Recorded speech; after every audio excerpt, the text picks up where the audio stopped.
Assalamualaikum warahmatullahi wabarakatuh. Perkenalkan, nama saya Arisa Danle, NIM 19210069 dari Fakultas Teknik Politeknik Informatika Universitas Negeri Manado.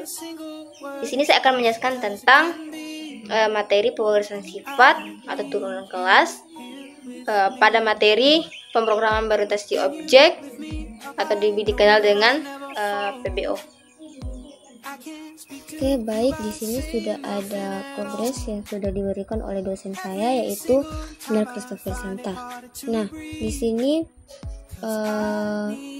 pada saat kita compile yang cuman yang kayak gini, itu menyatakan ada yang error, padahal sebenarnya tidak error, tapi kita belum memberikan membuat titik objek dan memohon public fungsi mencetak untuk menampilkan koordinat baru. Nah, bagaimana caranya kita membuat titik objek dan memohon public fungsi tersebut?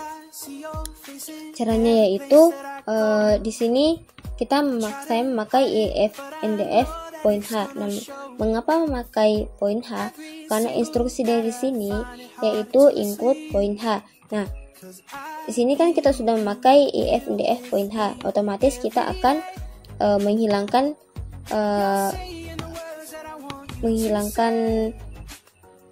yang ini, input yang ini, karena sudah ada yang di atas. Nah, begitupun juga define point H. Kemudian class point. Di sini class point ada public. Nah, public di sini ada poinnya. Poin di sini kan titik, dia akan membentuk integer sama dengan 0 dengan integer sama dengan 0 karena dua variabel, yaitu x dengan y. Nah, kenapa memakai integer? Karena dia memakai bilangan bulat. Nah, void set x integer dan integer get x const. Void set x integer yaitu settle x dalam pasangan koordinat, sedangkan integer get x yaitu kembalikan x dari pasangan koordinat. Nah, yang ini. Kemudian begitupun juga dengan void set y dengan integer get y, sama halnya dengan tadi di variabel x nya. Kemudian void print dalam kurung tutup kurung const, yaitu keluarkan objek point. Nah, dia akan mengeluarkan objek poinnya nanti. Kemudian private integer x dan integer y, karena integer x dan integer y. Nah, di sini kan tadi poinnya integer sama dengan 0, integer sama dengan 0. Nah, itu kan adalah variabel x dan y yang akan dia panggil nanti. Kemudian di sini adalah panggil fungsi set untuk dimodifikasi perbedaan data. Nah, ini sebenarnya adalah inti dari progres kita. Itu include IOStream using std.2.2 cout, kemudian using std.2.2 ndl. Nah, sebenarnya di sini bisa saja kita langsung mengetikkan using dispatch std. std.2. Tapi progres ini sudah menentukan bahwa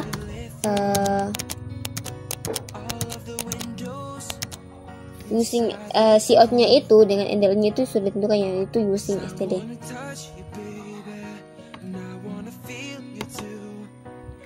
Nah, it main poin 72 dengan 115.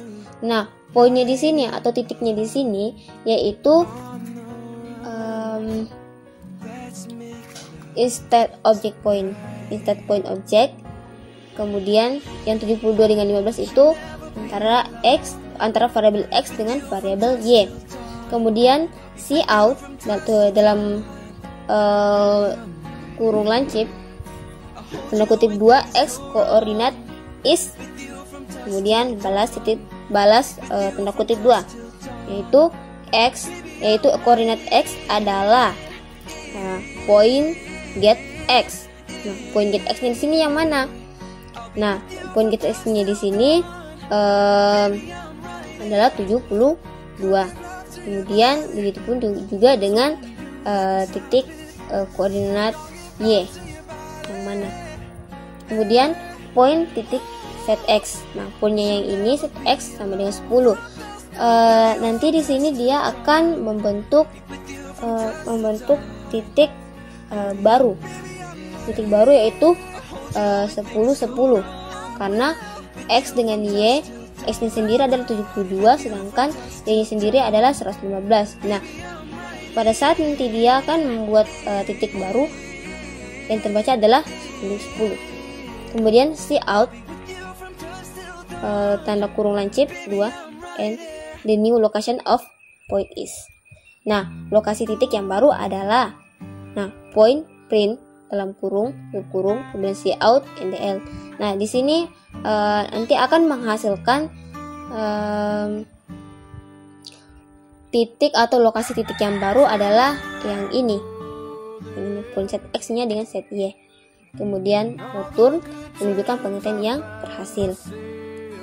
Kemudian memohon public fungsi mencetak untuk menampilkan koordinat barunya. Nah, sebanyak ini bisa saja dia sebelum panggilan fungsi tadi, tapi alangkah baiknya kalau kita terurut, yaitu memohon public dia paling terakhir. Jadi NDIF include IOStream using std out. Kemudian point integer X value dengan integer Y value. Nah, ini sudah ada X value dengan Y value. Kemudian void point set X integer X value. Nah, X value dengan integer di sini sudah ada void untuk set Y dengan X-nya. Ini entalah memanggil kembali atau memohon public fungsi mencetak untuk menampilkan koordinat barunya. Nah, yang mana akan ditampilkan untuk koordinat barunya? Nah, yang ini point set X-nya yang akan kita tampilkan untuk lokasi titik yang baru. Nah, coba kita compile. Oke, pada saat kita compile nggak ada yang error. Nah, pada saat kita running itu X koordinat is 72, Y koordinat is 115. The new location of point is 10 10. Jadi S koordinat adalah 72 sedangkan Y titik koordinatnya adalah 115 dan lokasi titik yang baru adalah menunjukkan 10 10. Nah, kurang lebih segitu. Itulah tadi progres yang saya jelaskan. Semoga bisa bermanfaat untuk kita semua, dan mohon maaf jika ada salah kata atau salah penjelasan, karena kita di sini saling belajar dalam hal progres yang saya bawakan tadi. Kurang lebihnya mohon dimaafkan. Wassalamualaikum warahmatullahi wabarakatuh.